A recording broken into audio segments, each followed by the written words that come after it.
Ela, portanto, tinha um problema que ela vai dizer, bastante grave. Mostrou-me umas fotografias, não vos pode mostrar a vocês todos, mas vai contar por palavras suas. Portanto, e o problema era demoníaco, era de origem demoníaca. Nem todas as doenças são demoníacas, mas no caso dela, portanto, esta doença era de origem demoníaca. Portanto, ela foi curada, nem foi num retiro, foi online. Porquê? Porque para Deus não há distância. Portanto, eu estar aqui 5 metros da primeira fila, para Deus é a mesma coisa de estar a 10 mil quilómetros. Ela, por acaso, não estava a 10 mil quilómetros, estava a cerca de 300, mas houve pessoas no Brasil que já foram curadas e eu estava em Carcavelos. Porque é a mesma coisa que aqui. Portanto, vocês estão a 5 metros, mas para Deus 5 metros, 5 quilómetros, 500 quilómetros, é a mesma coisa. Porque Deus é omnipotente, omnipresente, omnisciente. E nós dizemos isto às vezes da boca, mas no fundo não acreditamos. Não está gravado no nosso coração. Nós dizemos, onde 2 ou 3 estiverem, eu estou no meio deles. Mas depois não acreditamos. E ontem, portanto, eu testei-vos, perguntei, as primeiras fases da oração normalmente é para dizer isso. Nós acreditamos, Jesus está aqui. E só houve uma pessoa que respondeu, portanto já começava a divagar. Portanto, uma coisa que eu tinha explicado 2 horas antes, já não se lembrava, porque não estava gravado no coração. E às vezes isso faz a diferença. Vamos ouvir a Raquel para eu também. Portanto, vou seguir o exemplo daquilo que o João disse. Nos testemunhos é muito importante nós quantificarmos, ou seja, como é que estávamos antes, a nível de gravidade, e depois referir em que é que melhoramos, não é? E se pudermos explicar fisicamente, explicar, não é? No meu caso, eu tinha uma doença chamada narcolepsia, que era um problema do sono. Era uma doença, em primeiro lugar, portanto, os médicos não sabiam o que é que ela tinha, portanto, traduzindo isto em linguagem que todos percebem, e que lhe deram um nome. Porque não sabiam, portanto, a origem não é... Eles não podiam explicar esta doença e depois ela recorreu vários médicos e então deram-lhe este nome pomposo. No início chamavam hipersónia idiopática. Hipersónica é dormir muito, idiopática é não sabemos a origem. Pronto, mas este aspecto é importante. Portanto, há doenças que os médicos não sabem, depois vão inventando. Então, basicamente... Porque não conseguem estabelecer uma relação causa e efeito. Sim. E então vão dando novos nomes e aparecem novos nomes, mas que no fundo depois não correspondem à realidade. E então... então... Desculpa isso, está aqui algum médico. Peço-vos perdão, portanto, mas é para vocês terem consciência do que se passava. E então eu tinha uma doença chamada narcolepsia, dormia cerca de, vou dar uma média, 15 horas por dia, ou melhor... 6 horas, 18 horas... Uma média. Então, basicamente, para vocês terem uma ideia, eu não dormia essas horas todas seguidas, mas dormia 10 horas à noite e depois, durante o dia, estava sempre praticamente a dormir. Tinha que estar sempre a fazer cestas... ou pronto, quem é que está sempre a dormir? Pronto. Tinha, para ser mais fácil, eu tinha 5 horas de tempo útil, em que eu diria, ok, estou pronta para fazer as minhas coisas. Dentro dessas 5 horas, portanto, ainda havia alturas. Sim, não era assim. Deixavas de dormir, portanto, sentar-se aqui, por 25 minutos. Sim, isso acontecia muito quando eu ia às compras. Sentava-me à espera, sei lá, da minha mãe a fazer alguma coisa e adormecia logo. Uma vez tinha um manequim, eu sentei-me assim no altinho onde tinha um manequim e adormeci assim. Lá. Acontecia muitas vezes. Pronto.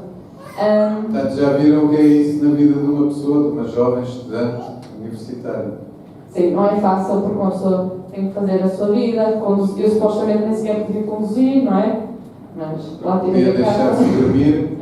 Porque eu tomava medicação. Eu tomava a dose máxima de estimulante cerebral, que é para me manter acordada. E também acabei por estar a tomar a dose máxima de antiepilética à noite, porque eu durante a noite acordava 12 vezes, estava sempre a adormecer e a acordar. Eu nem sei se alguma vez falei disto, mas às vezes durante a noite acordava e sentia-me esganada, que alguém estava a esganar, e chamavam a esse fenómeno paralisia do sono, em que as pessoas que passam por esse fenómeno veem assim, veem uma imagem preta em cima deles, a esganá-los ou a sufocá-los, mas é sempre assim, é uma imagem preta, uma pessoa não se consegue mexer, fica paralisado o corpo, não consegue gritar, não consegue falar, não consegue nada e não consegue respirar, sente-se desganado. Pronto. E isso era um dos meus ditos sintomas para me diagnosticarem com essa doença.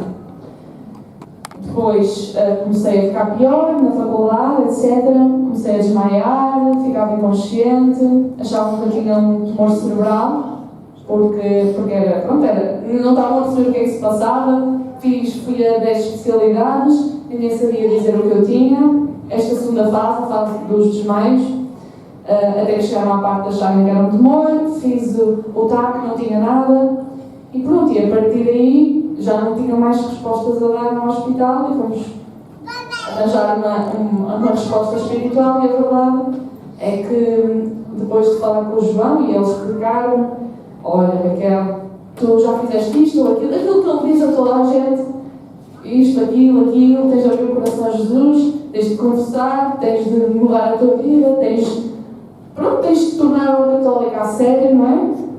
Eu fiz aquilo que ele me mandou. Comecei a ir sempre à oração, com os meus pais, com a minha família, sempre à oração quarta-feira, e sempre que eu ia, Deus ia revelando cada vez mais coisas antigas da minha vida, os meus pecados, e eu ia escrevendo, então estava sempre a confessar.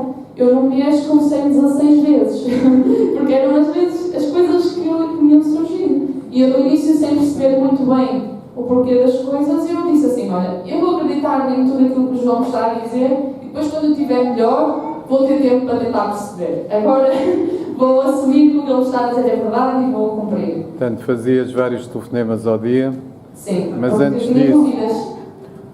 disso, portanto, ela, uma oração online, portanto, eu rezei por ela online, portanto, ela manifestou-se e, portanto, a partir daí... Eu tive na oração. E a primeira vez que teve na oração, e a partir daí compreendeu melhor, portanto, que tinha que se confessar e tinha que mudar de vida. Portanto, e nos dias seguintes, portanto, que mais me esqueço, o meu telefone tocou não sei quantas vezes, portanto, era a Raquel a perguntar várias coisas que todos os jovens perguntam, e ela também fez as perguntas, e eu dizia: não podes fazer isso, não podes fazer isso, não podes fazer isso, tens que fazer isto, aquilo e aquilo outro.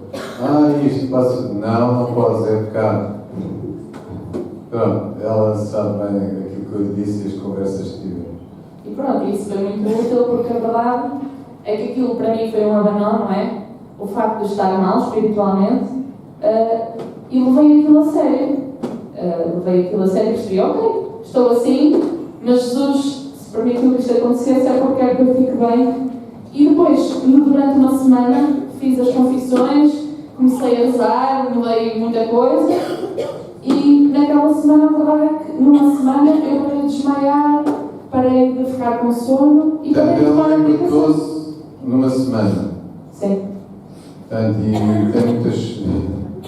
tinha muitas coisas para confessar. Portanto, quando foi rezada a segunda semana, já estava bem. Pronto, e claro que é um processo, não é? A gente aos bocadinhos vai melhorando, há sempre pequenas coisas que ficam, nós vamos melhorando aos bocadinhos, mas a realidade é que Jesus curou-me sem eu sequer ter pedido. E claro, depois vieram outras curas, muitas mais, porque Jesus nos ama e Ele quer nos ver bem, e a cura também é um sinal disso, é um sinal do amor que Ele tem por nós e de nós percebermos uma vez por todas que Ele nos quer bem. Então, pronto, é isso. Até pena a Paula, a Ana Raquel, não estar cá, que ela faz uma outra vertente do testemunho, que era o dinheiro que gastavam, as consultas que tinham, médico para médico, medicamentos, que a Raquel se referiu a alguns. Eu gastava 60 euros por mês, acho que. Mais? A tua mãe?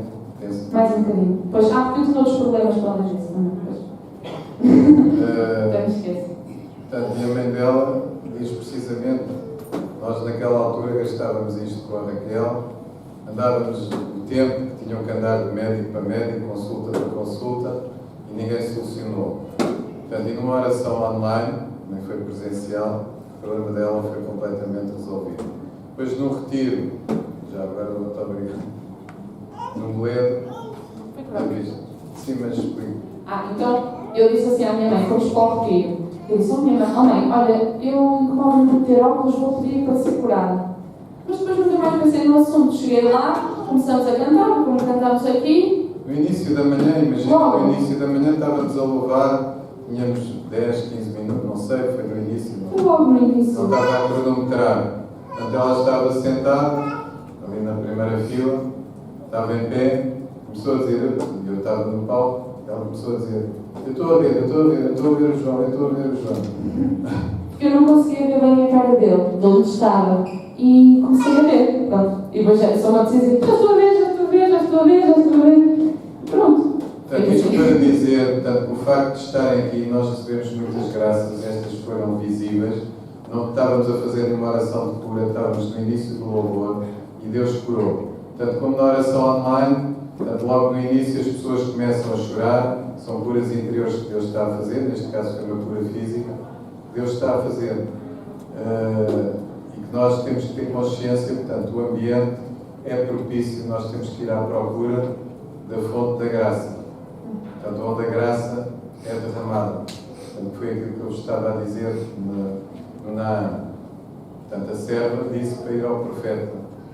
Porque Jesus partiu e deixou cá os seus instrumentos, os seus profetas, de hoje em dia. Portanto, não estou a dizer que sou eu. Há muitos outros, graças a Deus, e que nós muitas vezes desconhecemos.